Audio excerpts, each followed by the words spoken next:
Black farmers are an endangered species. We are a dying breed. My great-great-grandfather came out of slavery, purchased 60 acres of land on September 14, 1867. This land has been in our family for 156 years. When I was growing up, it was approximately 300 black farmers in the northern neck. Now, our family is the only full-time farming operation out of 300. Nationwide, the number of black farmers has shrunk dramatically. In 1920, black farmers accounted for about 14% of all farmers in the U.S. Just over a century later, roughly 1.2% of farmers are black. Statistics and numbers didn't fall like a rock because it rained on the white farmer side of the road and didn't rain on the black farmer side of the road. They fell because our white neighbors had tools in the toolbox that we didn't have. The USDA has a long history of discrimination. Even recently in 2021, the USDA rejected direct loan applications for 42% of black farmers, but rejected just 9% of loans for white farmers. And according to an NPR analysis, in 2022, they granted direct loans to only 36% of black farmers, but in comparison, approved loans to 72% of white farmers. Loan refusal isn't the only discrimination black farmers have faced. No matter the number of attempts that people have tried to put us out of business, equipment being shot up, buildings being burned up, my family has had the tenacity and the grace from God to stay in the farming business today. I'm proud to be able to continue the legacy as a fifth-generation black farmer. Arkansas River Rice Mill is the first black-owned rice mill. You very rarely hear of the successes. We ship rice to Africa for the USDA Food for Peace program. I teared up one day because my ancestors came as slaves. And now we're shipping rice back to Africa to help feed ancestors of my ancestors. It's exciting that the kids are on this ride with me. In the words of the legend, Malcolm X, no one is truly free unless they are independent. We can never claim to be free, to be liberated, until we are independent. An independent people are a people that are self-reliant, self-sustaining, or in other words, can at least function without help of someone else. Now, black people, we will never really truly be free if we cannot stand on our own. And your slave master, the master, knows this. So they make sure that they have a leash on your neck, that in one way or the other, they are able to control you, to make sure that you depend on them. Because once you're dependent on them, then they have control over you. In this video, I want us to talk about something very special. I have a sister here, and let's listen to this sister, what she has to tell us. And at the end of this video, I'll be right back with an important analysis. Please stay tuned. See you at the end of this video.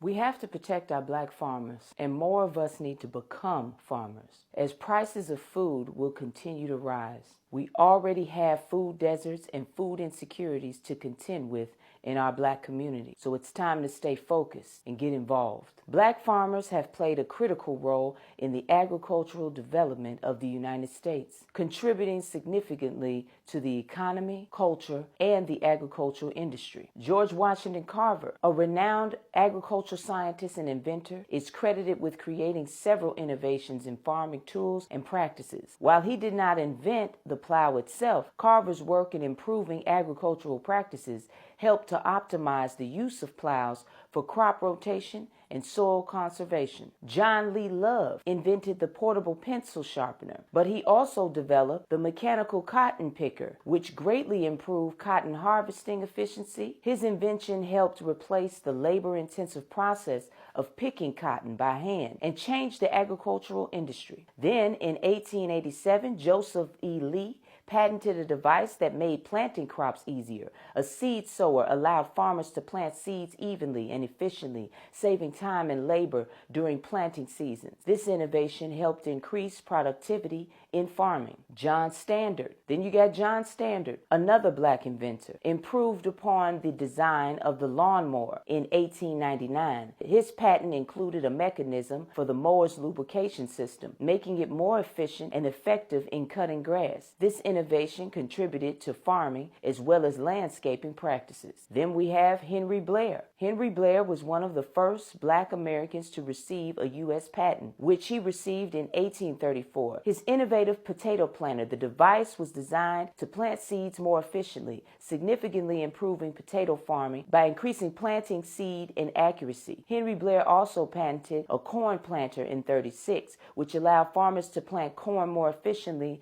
and in uniform rows. This invention reduced labor and time spent planting crops, contributing to the improved agricultural productivity. Joseph G.P. Johnson invented an improved hay rake in the 19th century. The device was designed to make the collection of hay more efficient, reducing labor and time involved in gathering hay after it had been cut. Richard Allen, another black inventor, developed an irrigation system that was designed to conserve water and help farmers manage water resources more efficiently. This system is especially important in regions where water scarcity is an issue. Though not strictly an agricultural invention, Lewis Latimer, another black inventor, developed improvements to the design of the home heating furnace that also had applications in farming for creating more efficient systems for heating greenhouses and farming equipment. But despite the important historical role of black farmers, they continue to face systemic racism in modern-day farming, like discriminatory lending practices. One of the most significant challenges for black farmers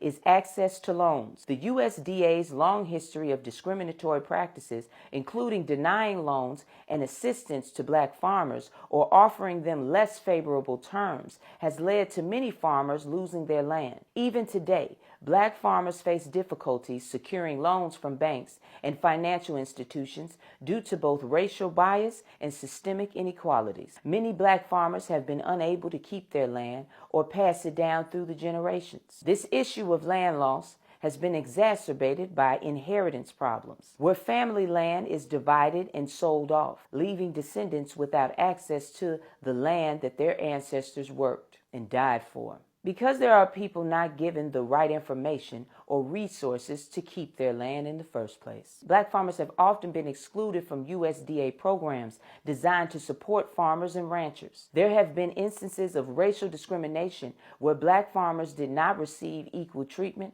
or support in securing disaster relief, subsidies, or other forms of government aid that white farmers received with no problem. This discrimination persists, and many black farmers still experience unequal treatment in accessing government services that are supposed to be available to them. Black farmers continue to face limited access to resources such as technical assistance, agricultural training programs, and support networks. This makes it more difficult for them to innovate and expand their businesses and compete in the modern agricultural market. In some cases, black farmers also face environmental injustices that disproportionately affect their ability to grow crops and maintain their land. These issues include poor soil quality, contamination from nearby industrial pollution, and limited access to clean water, which often affects the black communities more severely. But it doesn't stop there. In rural communities, black farmers have reported instances of harassment by neighbors, particularly when opposing large-scale agriculture operations like factory farms. Black farmers have engaged in legal actions to combat discriminatory practices within agriculture policies. Despite long-standing advocacy, compensation for past racial discrimination against black farmers has been limited. The USDA announced a $2 billion relief program for Black and minority farmers, aiming to address historical wrongs. However, leaders like John Boyd Jr., president of the National Black Farmers Association, criticized the payments as insufficient, stating, "It's like putting a bandage on somebody that needs open heart surgery." Boyd continues to pursue further legal action for more comprehensive debt relief to pay back all the wrongs done to Black farmers. The number of self-identified Black farmers in the U.S. has declined over the last century, in part due to overt discrimination by the USDA. While recent reports suggest a rise of over 45,000 Black farmers, experts question the accuracy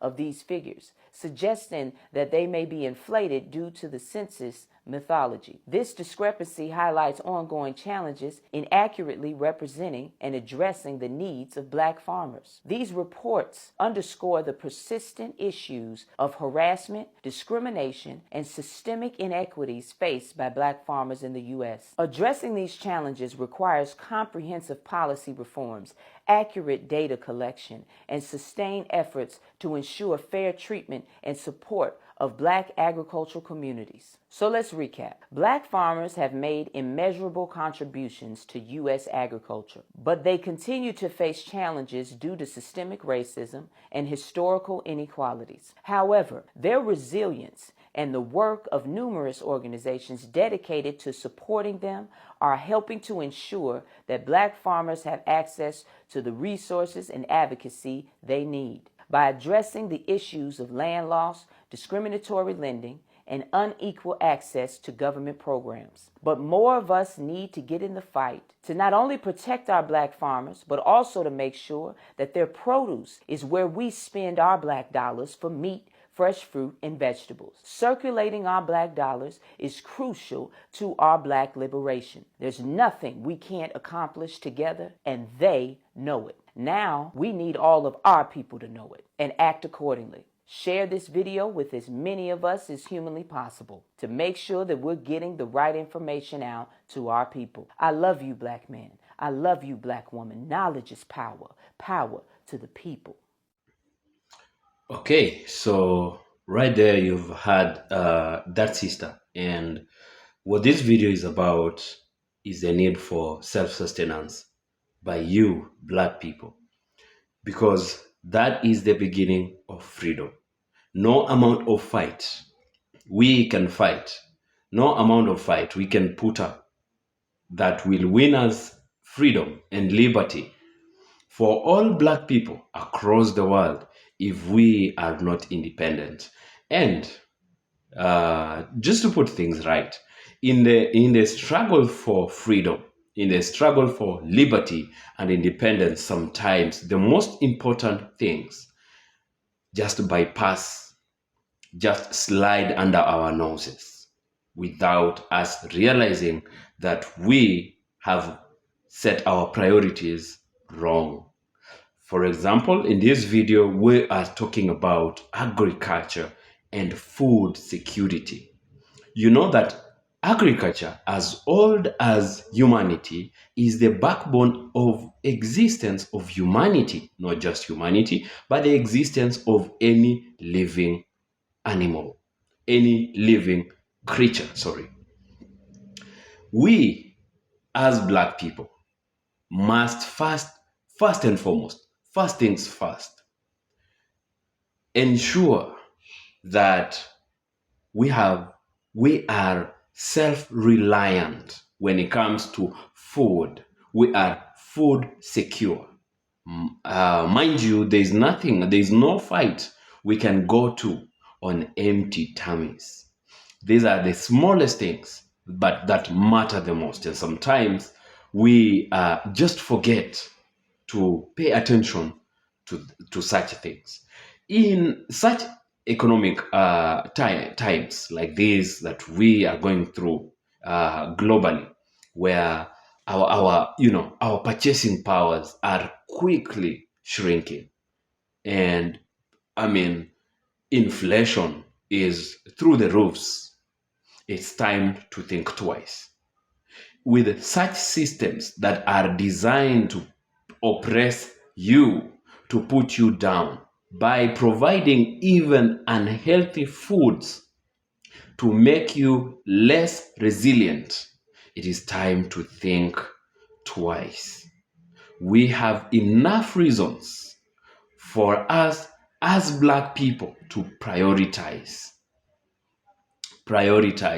agriculture. And the sister puts it clearly, not just prioritize farmers, not just most of us becoming farmers, but actually protecting Black farmers. And she clearly has taken us through history back in time of how much Black people, especially in this video, African Americans have played a role into making agriculture and food production and food security what it is today by their inventions, by their creativity, by their invention and innovation. Now, I went deep to do a little research on what do we need as Black people, because this cuts across the entire race of Black people. In Africa today, for example, in most cases, we're talking about our natural resources, and then we are always inclined towards mineral resources, the metals, so on and so forth, that are so plenty in Africa. So much so that we are blinded. We are systematically being made unaware, unconscious of the fact that we live in the most fertile continent on earth, in Africa, with the best climate and the best conditions for agriculture in the world. But still, in Africa, we import the most basic of food substances, those that can freely grow on the continent of Africa. We import rice, we import grains, we import cereals. But we have the capacity, we have the land, we have the resources, we have the best weather and climatic conditions to provide that, the cereals, any food, to keep animals if we so wish, enough to provide for African people, enough to provide for Black people and beyond. And the surplus can go there. Then we will top that up to our rich mineral resource, and we will be a self-sustaining people. And then until then, we Black people can start talking about freedom, about liberty, without which then for sure it's just a story and a fun ride. Now, absolutely, food security is the foundation of self-reliance for Africa and for any Black person across the world. Without it, economic independence, political independence or stability, and overall development remain just a farce, or a fragile farce for that matter. Some key aspects Africa and Black people across the world can take to ensure food security as a pillar of self-reliance would be like this. And I have written down a few points we will quickly run over. Prioritizing agricultural modernization. And because we can, that sister has highlighted for us how much the inventions of Black people have shaped and made better the agricultural landscape as it is today, since time immemorial. So investing in mechanized farming, irrigation, and high-yielding seeds to boost productivity, encouraging agro-processing industries to add value to raw produce. The fact that we have to produce our coffee, to grow our coffee in Kenya and in Ethiopia, tea in Kenya, cotton in Burkina Faso, and any other food crop grown in Africa, because it's plenty. And we have to ship the cotton, ship the coffee, ship the tea out to Europe for processing, for value addition. And then they sell back to us and they determine the price, because we can't do we need the sugar, but we cannot process the sugarcane to sugar. It's totally unacceptable in this time and age. It's time for us to modernize our agricultural system to be self-sustaining. And we are capable. Point number 2, reducing dependence on food imports. Promoting local consumption of indigenous crops like millet, like sorghum, like maize is so plenty amongst Black people, amongst African people, which are actually so crops like millet, sorghum, and cassava, which are resilient to climate change. Imposing strategic policies to support local farmers instead of relying on Western imported foods. It's time to support our own markets. It's time to start and sustain our own food production systems as Black people. Point number 3, empowering small-scale farmers. This is a strong point to Africa. Providing financial support, subsidies, and access to affordable fertilizers or equipments to farmers. Training farmers on climate-smart agriculture and sustainable practices is a very, very vital step to converting small-scale farmers to producing in large scale, to sustain Africa, sustain Black people across the world, and more, and surplus.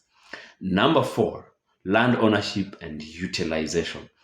So, protecting African land from foreign exploiters who buy vast areas for monoculture cash crops.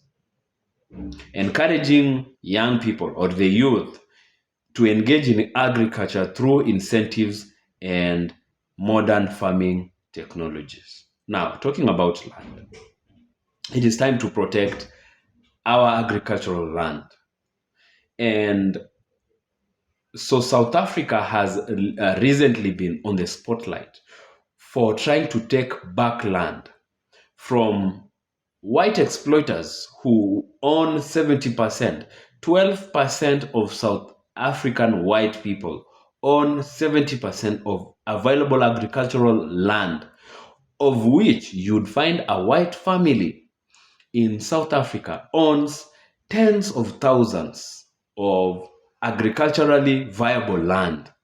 But the funny thing is, it's too much land to do anything with it. So they would probably be utilizing a few hundred acres, if not less. And the rest of the land lies bare. And such a country, like all other African countries alike, will be importing food with such enough land. Now, South Africa has been implementing a policy of land taking back land without compensation, land expropriation.